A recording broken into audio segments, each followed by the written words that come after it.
தற்போதைய அண்மை தகவலாக பார்ப்பது தவிக அரசின் குதிரை பேரம் நடவடிக்கை எடுக்க வலியுறுத்தி ஆளுநருக்கு திமுக அமைப்பு செயலாளர் RS பாரதி கடிதம் ஒன்றை அனுப்பியிருக்கிறார். அதில் முதலமைச்சர் விஜய் குதிரை பேரத்தில் ஈடுபட்டதை வைகோ ஒப்புக்கொண்டுள்ளார் என்பதையும் RS பாரதி சுட்டிக்காட்டியிருக்கிறார்.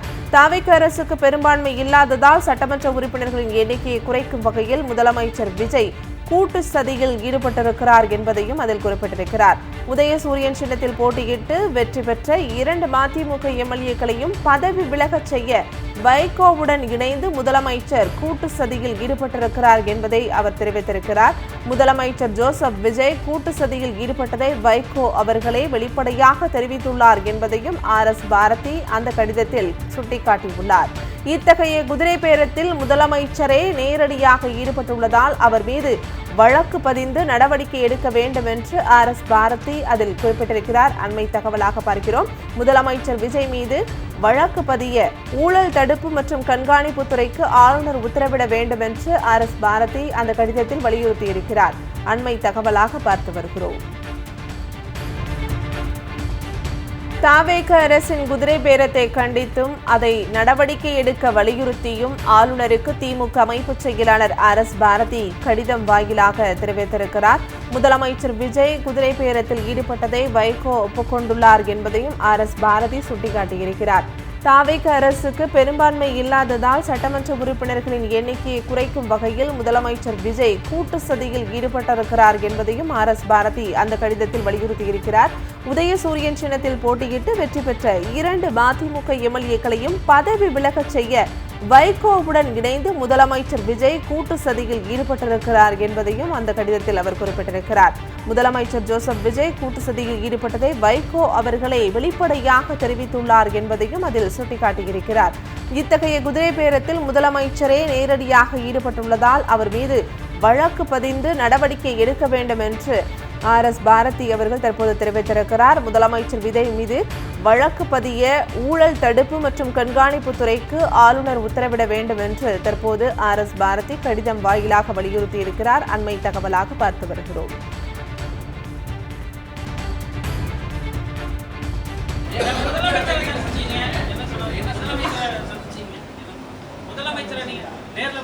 ஆமாம், சந்திச்சேன்.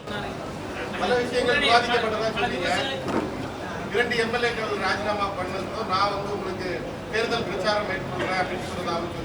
ஆமாம், 2 எம்எல்ஏக்களும் அவர்கள் ராஜினாமா செய்தால் இடைத்தேர்தல் வரும். அப்படி ஒரு இடைத்தேர்தல் வந்தால் நானே உங்களுக்கு ஆதரவாக பிரச்சாரம் செய்வேன்னு அவர் சொன்னார். ஆனால் அந்த 2 பேர்கிட்ட சொன்னபோது செந்தில் செல்வன் பதிலே சொல்லலை. இது ஒரு சரியான இதா சார், ராஜினாமா செய்ய சொல்றாங்க. மக்களால் தேர்ந்தெடுக்கப்பட்ட ஒன்றும் தப்பு கிடையாது, தப்பொன்றும் கிடையாது.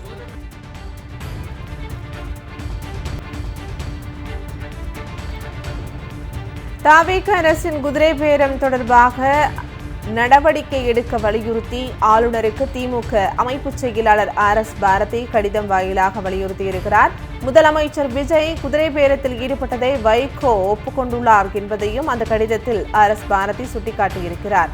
தவிக அரசுக்கு பெரும்பான்மை இல்லாததால் சட்டமன்ற உறுப்பினர்களின் எண்ணிக்கையை குறைக்கும் வகையில் முதலமைச்சர் விஜய் கூட்டு சதியில் ஈடுபட்டிருக்கிறார் என்பதையும் அதில் அவர் குறிப்பிட்டிருக்கிறார். உதயசூரியன் சின்னத்தில் போட்டியிட்டு வெற்றி பெற்ற 2 மதிமுக எம்எல்ஏக்களையும் பதவி விலகச் செய்ய வைகோவுடன் இணைந்து முதலமைச்சர் விஜய் கூட்டு சதியில் ஈடுபட்டிருக்கிறார் என்பதையும் RS பாரதி கடிதத்தில் தெரிவித்திருக்கிறார். முதலமைச்சர் ஜோசப் விஜய் கூட்டு சதியில் ஈடுபட்டதை வைகோ அவர்களே வெளிப்படையாக தெரிவித்துள்ளார் என்பதையும் அதில் சுட்டிக்காட்டியிருக்கிறார்.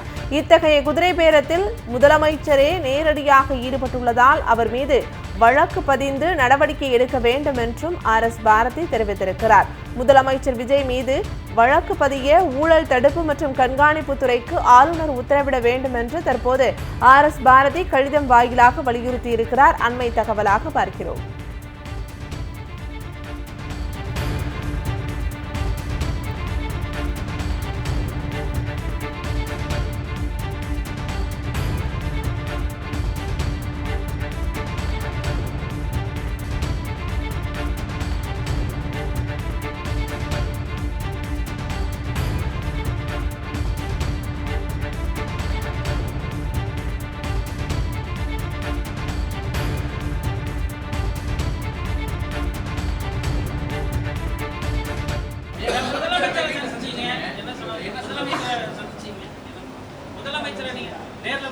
ஆமாம், சந்தித்தேன். பல விஷயங்கள் விவாதிக்கப்பட்டதா சொன்னீங்க. 2 எம்எல்ஏக்கள் ராஜினாமா பண்ணதோ நான் வந்து உங்களுக்கு தேர்தல் பிரச்சாரம் மேற்கொள்கிறேன் அப்படின்னு சொன்னதாகவும் சொன்னீங்க. ஆமாம், 2 எம்எல்ஏக்களும் அவர்கள் ராஜினாமா செய்தால் இடைத்தேர்தல் வரும். அப்படி ஒரு இடைத்தேர்தல் வந்தால் நானே வந்து உங்களுக்கு ஆதரவாக பிரச்சாரம் செய்வேன்னு அவர் சொன்னார். ஆனால் அந்த 2 பேர்கிட்ட சொன்னபோது செந்தில் செல்வன் பதிலே சொல்லலை. இது ஒரு சரியான இதா சார் ராஜினாமா செய்ய சொல்றது மக்களால் தேர்ந்தெடுக்கப்பட்ட ஒன்றும் தப்பு கிடையாது, தப்பு ஒன்றும் கிடையாது.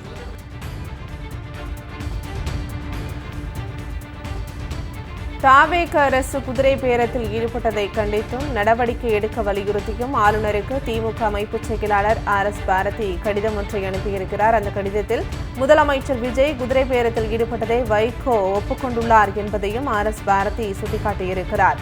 தாவேக அரசுக்கு பெரும்பான்மை இல்லாததால் சட்டமன்ற உறுப்பினர்களின் எண்ணிக்கையை குறைக்கும் வகையில் முதலமைச்சர் விஜய் கூட்டு சதியில் ஈடுபட்டு வருகிறார் என்பதையும் தெரிவித்திருக்கிறார். உதயசூரியன் சின்னத்தில் போட்டியிட்டு வெற்றி பெற்ற 2 மதிமுக எம்எல்ஏக்களையும் பதவி விலகச் செய்ய வைகோவுடன் இணைந்து முதலமைச்சர் விஜய் கூட்டு சதியில் ஈடுபட்டிருக்கிறார் என்பதையும் அதில் தெரிவித்திருக்கிறார். முதலமைச்சர் ஜோசப் விஜய் கூட்டு சதியில் ஈடுபட்டதை வைகோ அவர்களே வெளிப்படையாக தெரிவித்திருக்கிறார் என்பதையும் RS பாரதி அந்த கடிதத்தில் சுட்டிக்காட்டியுள்ளார். இத்தகைய குதிரை பேரத்தில் முதலமைச்சரே நேரடியாக ஈடுபட்டுள்ளதால் அவர் மீது வழக்கு பதிந்து நடவடிக்கை எடுக்க வேண்டும் என்றும் RS பாரதி கடிதம் வாயிலாக தெரிவித்திருக்கிறார். முதலமைச்சர் விஜய் மீது வழக்கு பதிய ஊழல் தடுப்பு மற்றும் கண்காணிப்பு துறைக்கு ஆளுநர் உத்தரவிட வேண்டும் என்றும் RS பாரதி தற்போது கடிதம் வாயிலாக வலியுறுத்தியிருக்கிறார். அண்மை தகவலாக பார்த்து வருகிறோம்.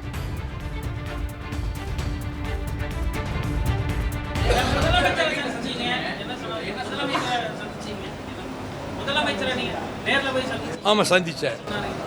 பல விஷயங்கள் விவாதிக்கப்பட்டதா சொன்னீங்க. 2 எம்எல்ஏக்கள் ராஜினாமா பண்ணதோ நான் வந்து உங்களுக்கு தேர்தல் பிரச்சாரம் மேற்கொள்கிறேன் அப்படின்னு சொன்னதாகவும் சொன்னீங்க. ஆமாம், 2 எம்எல்ஏக்களும் அவர்கள் ராஜினாமா செய்தால் இடைத்தேர்தல் வரும். அப்படி ஒரு இடைத்தேர்தல் வந்தால் நானே வந்து உங்களுக்கு ஆதரவாக பிரச்சாரம் செய்வேன்னு அவர் சொன்னார். ஆனால் அந்த 2 பேர்கிட்ட சொன்னபோது செந்தில் செல்வன் பதிலே சொல்லலை. இது ஒரு சரியான இதா சார் ராஜினாமா செய்ய சொல்றது மக்களால் தேர்ந்தெடுக்கப்பட்ட ஒன்றும் தப்பு கிடையாது, தப்பு ஒன்றும் கிடையாது.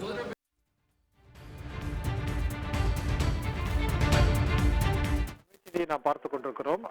திமுகவினுடைய அமைப்பு செயலாளர் RS பாரதி அவர்கள் ஆளுநருக்கு கடிதம் ஒன்றை எழுதியிருக்கிறார். தாவேக அரசினுடைய குதிரை பேரம் நடவடிக்கை எடுக்க வேண்டும் என்கிற அந்த கடிதத்தை எழுதியிருந்தார்.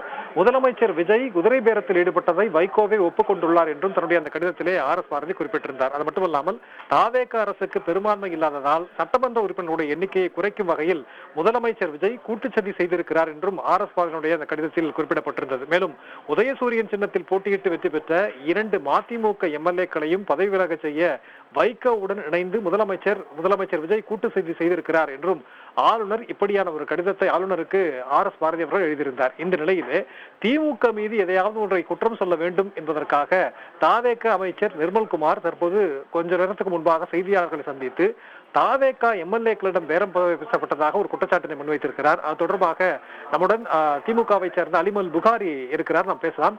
புகாரி, வணக்கம். வணக்கம். வணக்கம். வணக்கம். அதாவது இப்போ கொஞ்ச நேரத்துக்கு முன்பாக தாவேகாவினுடைய அமைச்சர் நிர்மல்குமார் பத்திரிகையாளர்களை சந்திச்சு ஏதோ தாவேகாவினுடைய ஆட்சியை வந்து கவிழ்ப்பதற்காக திமுக சதி செய்திருக்கிறது அப்படின்னு ஒரு குற்றச்சாட்டை வைக்கிறார். 3 பேர் வந்து கைது செய்திருக்கிறாங்க அப்படிங்கிற விஷயத்தை பகிரங்கப்படுத்துறார். நீங்க உங்களுடைய கருத்து என்ன? அதாவது ஒரு பொருள் வந்து இருட்டுல தொலைஞ்சிருச்சு, ஆனா அதை தேடுறதை வெளிச்சத்துல தேடுறேன்னு சொல்ற பைத்தியகாரத்தனமான பேச்சைத்தான் CTR நிர்மல்குமார் இப்போது பேசிக் கொண்டிருக்கிறார். தொலைஞ்சது எங்கேயும் அங்கதான் தேடணும். ஜனநாயக படுகொலையை செய்து கொண்டிருப்பது விஜய் மட்டுமே செய்து கொண்டிருக்கிறார். கடந்த சட்டமன்ற தேர்தல் முடிவுக்கு பின்னால் இந்திய சுதந்திர வரலாற்றிலேயே இப்படி ஒரு ஜனநாயக படுகொலையை பாரதிய ஜனதா கட்சிக்கு பிறகு செய்த பெருமை விஜய் மட்டுமே சாரும். ஏனென்றால் சமீபத்தில் வைகோ அவர்கள் பேசியது குதிரை பேரத்துக்கான மிகப்பெரிய சான்று. முதலமைச்சருடைய பெயரை இழுத்து வைகோ பேசியிருந்தாலும் இது சம்பந்தமாக ஒரு புகார் பெறப்பட்டு இந்த புகாரை விசாரிக்க வேண்டும் என்று சொன்னால் வைகோ அதில் ஒரு சாட்சியாக நிச்சயமாக சேர்க்கப்பட்டு சம்மன் தரப்பட வேண்டிய அளவுக்கு சட்டப்பூர்வமான ஒரு குற்றத்தை செய்திருக்கிறார். காரணம் என்னவென்று சொன்னால் ஒருவரை ராஜினாமா செய்ய வைக்க வேண்டும் அப்படின்னு இவர் சொல்றது 2017 கர்நாடகால கவர்மெண்ட் அமைஞ்சிருந்தப்ப ஒரு கவர்மெண்ட் அமைகிறப்ப அந்த கவர்மெண்ட் வந்து யாருக்குமே பெரும்பான்மை கிடைக்காம குமாரசாமி தலைமையில வந்து காங்கிரஸ் தனிப்பெரும் கட்சியா உருவாகி இருந்த பாஜகவை புறந்தள்ளி விட்டு காங்கிரசும் குமாரசாமியும் சேர்ந்து ஆட்சி அமைத்தார்கள். ஆனா 2018ல 17 காங்கிரஸ் எம்எல்ஏக்களை ராஜினாமா செய்ய வைத்தது பாஜக. அப்ப அது ராஜினாமா செய்ய வைக்க போது அப்போது அவர்களுடைய காங்கிரஸ் கூட்டணி அமைச்சரவை சார்பாக இடம்பெற்றிருந்த சபாநாயகர் என்ன பண்ணாருன்னா அவர்களை தகுதி நீக்கம் செய்தார். அந்த ரெசிக்னேஷனை வாங்காம தகுதி நீக்கம் பண்ணார். எந்த அளவுக்கு தகுதி நீக்கம் பண்ணாருன்னா அடுத்து வரக்கூடிய இடைத்தேர்தல் கூட அவங்க நிக்க கூடாது, அடுத்து பொது தேர்தலாம் அவங்க நிக்கணும் அப்படிங்கிற அளவுக்கு தகுதி நீக்கம் பண்ணார். அப்ப அவங்க அந்த சுப்ரீம் கோர்ட்டுக்கு அதை போனாங்க. அப்படி போறப்ப சுப்ரீம் கோர்ட் சொன்ன வார்த்தை resignation cannot be used as a tool to evade anti-defection law என்று தெளிவாக சொன்னது.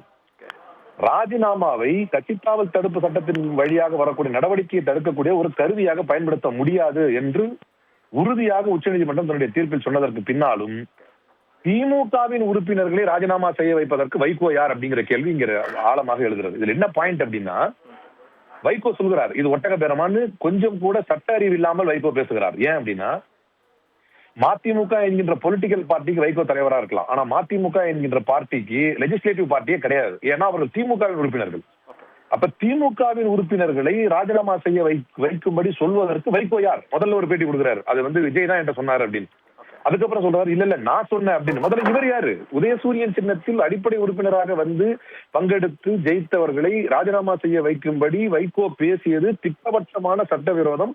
குதிரை பேரத்தை ஊக்குவித்திருக்கிறார், கட்சித்தாவலை ஊக்குவித்திருக்கிறார். இந்த வகையில் வைகோவே ஒரு பெரிய குற்றவாளி. ஆனால் இந்த குற்றத்தை எல்லாம் இவர்கள் செய்துவிட்டு இது எப்படி இருக்குன்னா ஊழல் வழக்கில் தண்டிக்கப்பட்ட சிட்டிங் சிஎம் ஒருவர் தண்டிக்கப்பட்டார் என்றால் வரலாற்றிலே ஜெயலலிதா.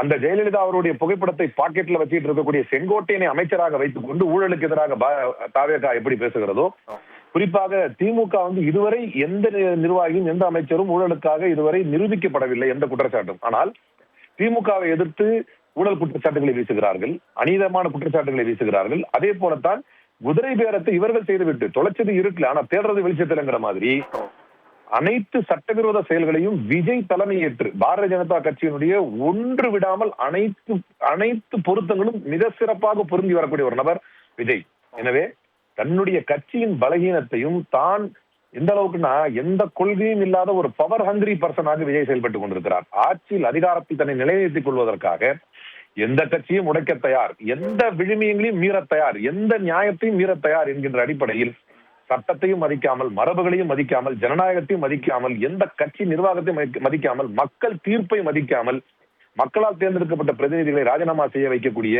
விஜய் அவர்கள் ஒரு பிரதான குற்றவாளியாக இதில் நிச்சயமாக இடம்பெறுவார். கட்சிகளை சிதைக்கக்கூடிய எம்எல்ஏக்களை ராஜினாமா செய்ய வைக்கக்கூடிய இதில் வைகோவுடைய ஒரு சான்று, வைகோவுடைய பேட்டி அதுக்கு மிகப்பெரிய சான்று. நிச்சயமா புகாரி, நீங்க வைகோ அவருடைய அந்த ஸ்டேட்மெண்ட்டை வச்சு நிறைய விஷயங்களை முன்வைக்கிறீங்க. நம்ம இது என்னன்னா சீரியலா பார்க்க வேண்டியது இருக்கா? விஜய்க்கு பெரும்பான்மை இல்ல, ஆளுநர் மாளிகைக்கு போறதுக்கு முன்பாகவே அமமுகவினுடைய ஒரு எம்எல்ஏ காமராஜ் அவர்கிட்ட கையெழுத்து வாங்குற வீடியோ வெளியாகுது. அதுக்கப்புறம் அவரே அதை ஒத்துக்கிறார். அதுக்கு பிறகு விஜய் வீட்டுக்கு யாரோ ஒருத்தர் முகத்தை மூடிட்டு போறார். அவர் யாருன்னு சட்டசபையில கேள்வி கேட்டும் இன்னும் பதில் இல்ல.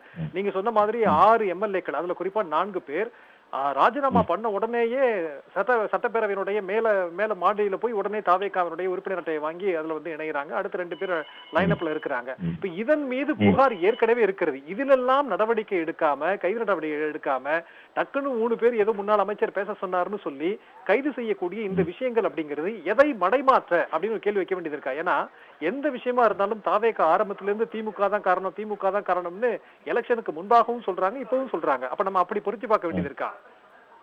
இல்ல, இந்த குதிரை பேரத்தை பொறுத்த வரைக்கும் அந்த காமராஜ் எம்எல்ஏ அவர்கள் இவங்க கட்சியில சேர்ந்ததுக்கு முன்னால் அதான் முதல்ல ஆளுநர் அர்லேக்கர் என்ன செய்யறாரு, பதவி பிரமாணம் ஏற்றி வைக்க முடியாது அப்படிங்கிறாரு. ஆனா அப்ப எல்லா ஜனநாயக சக்தியும் பண்ணி வைக்கணும், அதான் முறை. அவர் சிங்கிள் லார்ஜஸ்ட் பார்ட்டி நம்முடைய தலைவர் உட்பட எல்லாரும் சொன்னாங்க. ஆனா அதுக்கப்புறம் திமுக ஆதரவு சக்திகளை, திமுக ஆதரவு கட்சிகளை, கூட்டணி கட்சிகளை எல்லாத்தையும் கனக்கச்சிதமாக உடைத்து ஒரு பெரும்பான்மையை காட்டுகிறார். ஆனா அந்த நேரத்துல by that time already valid proof was there against Vijay regarding horse trading. குதிரை பேரம் சம்பந்தமான வலுவான ஆதாரங்கள் டிடிவி தினகரன் வாயிலாக ஒப்படைக்கப்பட்டு விட்டது. அப்ப தடுத்து நிறுத்தி இருக்க வேண்டும் என்றால் இனி நான் சட்டப்பூர்வமாக உங்களுக்கு பதவி பிரமாணம் செய்து வைக்க முடியாது என்று சொல்வதற்கான எல்லா ஆதாரமும் அர்லேக்கர் ஆளுநர் அவர்கள் கையில் இருந்த போதும் விஜய் அவர்களை அவர் முதலமைச்சராக பதவி பிரமாணம் செய்து வைத்ததில் இருந்தே தெரிந்துவிட்டது. முழுக்க சட்டவிரோதமான, ஜனநாயகத்துக்கு விரோதமான விஷயங்களை விஜய் செய்வதற்கு ஆளுநரும் ஒரு பங்காற்றுகிறார் அப்படின்னு. ஏன்னா சட்டமன்றத்துல விசில் புரட்சி என்று பேசுகிறார். அதே போல சட்டமன்றத்தில் முந்தைய ஆட்சி செய்த தவறினால் தான் பொருளாதார சுமை ஏறிவிட்டது என்றெல்லாம் ஒரு ஆளுநர் பேசுகிறார் என்றால் பாஜகவின் தயவில் எங்களைப் போலவே நீங்களும் ஒரு ஜனநாயக படுகொலையை செய்யுங்கள் என்று செய்துவிட்டு இதை எதிர்த்து கேட்கக்கூடிய திராவிட முன்னேற்ற கழகத்தை எந்தவித அடிப்படை ஆதாரமும் இல்லாமல் ஒரு முன்னாள் அமைச்சர் சிவசங்கரன் அவர்கள் 23 லட்சம் ரூபாய் வந்து ஏமாத்திட்டாரு ஒருத்தரை வச்சு அப்படின்னு சொல்லி ஒரு புகார் தருவதை மக்கள் சிரிக்கிறார்கள். ஒரு முன்னாள் அமைச்சரை எப்படி பண்ண முடியும்? அதே போலதான் இன்னைக்கு நடந்திருக்கக்கூடிய இந்த கைதுகளை ஒரு முன்னாள் அமைச்சர் எங்களை செய்ய வைத்தார் என்று யார் யாரையோ கைது செய்ய, இதெல்லாம் வந்து ஏற்கனவே முதல்வன் படத்துல ரகுவரன் செய்யக்கூடிய இந்த டாக்டிக்ஸ் எல்லாம் வந்து நம்ம படங்கள்லயே பார்த்தாச்சு. பொதுமக்கள் இவர்களை நிராகரிக்கிறார்கள். எனக்கு தெரிய இந்திய சுதந்திர வரலாற்றில் ஒரு 45 நாட்களில் பப்ளிக் மத்தியில அன்பாப்புலர் ஆன ஒரு கட்சியை நான் இன்னைக்கு தான் பாக்குறேன். நான் வந்து ஆட்சிக்கு வந்து 45 நாட்களில் பொதுமக்கள் இந்த அளவிற்கு நிராசையாகி அன்பாப்புலர் ஆன ஒரு பார்ட்டியை for the first time in the history of independent India we are witnessing. நிச்சயமா நீங்க சொன்னீங்க ஆளுநர் வந்து தாவேக்காவினுடைய ஒரு வாய்ஸா கூட இருக்கிறார் அப்படிங்கிற ஒரு குற்றச்சாட்டை முன்வைக்கிறீங்க. ஆனா திரும்ப திமுகவினுடைய தரப்புல இருந்து இன்றைக்கு ஆளுநருக்கு தான் ஒரு கடிதம் எழுத வேண்டிய ஒரு சிச்சுவேஷன் இருக்கு. என்ன செய்ய முடியும்? அதை எப்படி பாக்குறது? பிரதமர் நமக்கு எதிராக இருந்தாலுமே பிரதமர் வந்து கல்வி அமைச்சர் நம்முடைய பண்ட்ஸை தரலன்னா கூட பண்ட்ஸை தாங்கன்னு நமக்கு கடிதத்தை அவங்களுக்கு தான் எழுத முடியும். அதுக்காக நம்ம வந்து ஐநா மன்றத்துக்கு மாற்றி எழுத முடியாது. அதனால மக்கள் மன்றத்தில் இது தெளிவாக தெரியும். பட் ஏன்னா இது வந்து ஒரு ஃபார்மாலிட்டி தான். இதை நம்ம நீதிமன்றத்துக்கு கொண்டு செல்ல முடியும். ஏன்னா கடந்த காலங்களில் பாஜகவின் ஆசையோடு ராஜினாமா செய்தவர்கள் மீது நடவடிக்கை எடுக்கப்பட்டாலும் கூட அந்த எடுக்கப்பட்ட நடவடிக்கை சரி என்று உச்சநீதிமன்றம் வந்து சொல்லியிருக்குது. சோ நமக்கு வந்து பல விஷயங்களில் நாம் நீதித்துறை வாயிலாகத்தான் திராவிட முன்னேற்ற கழகத்தின் வரலாற்றில் நீதித்துறை வாயிலாகத்தான் ஒரு சிட்டிங் முதலமைச்சரை அவருடைய ஊழல் குற்றச்சாட்டுக்காக தண்டிக்க வைத்திருக்கிறோம் நீதிமன்றத்தை. எனவே நீதிமன்றத்தின் மீது நம்பிக்கை இருக்கிறது. அதுல ஒரு முதல் படி தான் before stepping into the court we have to get exhausted with all possible doors. அனைத்து வழிவகையிலும் நம்ம செய்ய வேண்டிய அனைத்து புகார்களையும் முறையாக செய்துவிட்டு அவர்கள் நடவடிக்கை எடுக்கவில்லை என்னும் பட்சத்தில் தான் நம்ம உச்சநீதிமன்றம் போக முடியும், நம்ம நீதிமன்றத்தை போய் அணுக முடியும். எனவே முறையாக அறநிலையத்துறை தரப்படுகிறது. மக்கள் மன்றம் ஒன்று இருக்குல்ல, மக்கள் மன்றத்தில் நடக்கக்கூடிய அனைத்து விஷயங்களையும் பார்ப்பாங்க. அடுத்தடுத்து இடைத்தேர்தல் இருக்கிறது, உள்ளாட்சி தேர்தல் இருக்கிறது, அங்கெல்லாம் இது பிரதிபலித்து விடக் கூடாது என்று சொன்னால் அறநிலையத்திலும் ஒரு நிர்பந்திக்கப்படுவார் இல்லையா அவர் நியாயமான முடிவு எடுப்பதற்கு. அப்படியும் அவர் எடுக்கவில்லை என்றால் நமக்கு நீதிமன்றங்கள் இருக்கிறது, அங்கு நிச்சயமாக நம்முடைய நியாயம் வெல்லும் என்று ஜனநாயக நாட்டில் எதிர்பார்ப்பு இருக்குது. நிச்சயமா புகாரி இணைப்பில் வந்து உங்களுடைய கருத்துக்களை பகிர்ந்து கொண்டதற்கு நன்றி புகாரி. நன்றி. நன்றி நன்றி நன்றி.